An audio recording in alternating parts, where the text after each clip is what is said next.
All right, right now I want to talk to you about your drinking water. For decades, we've known that lead pipes are a big risk, especially for kids. Even small levels can cause behavioral problems or a lower IQ in children, small levels of lead. And yet, right now, we have tens of thousands of these lead pipes coursing underneath the district. So this evening, our Evan Koslof looks into two new bills in D.C. which is aiming to get rid of these pipes in the city.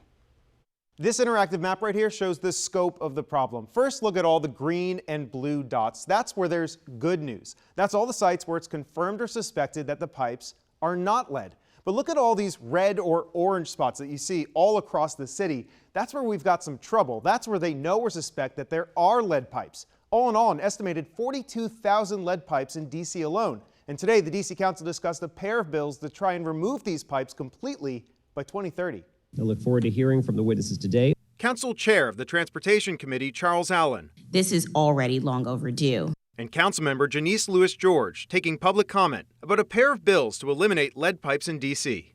Our children are at risk every day that we delay. The bills focus on service lines, which connect the water main in the center of the street to people's homes. They're partially on public land and partially on private. These bills would require that all lead service lines be replaced by 2030. Homeowners can get these repairs at no cost by joining the Lead Service Line Replacement Program. But if they fail to do so, they could start facing fines in the summer of 2025.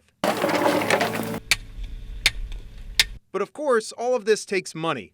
In March 2022, we shadowed DC Water as they replaced a pipe in Northeast DC, estimating that replacing just one pipe would cost $10,000 to $15,000. And just last week, DC Water announced that the cost estimates had gone way up. From $629 million to roughly $1.5 billion.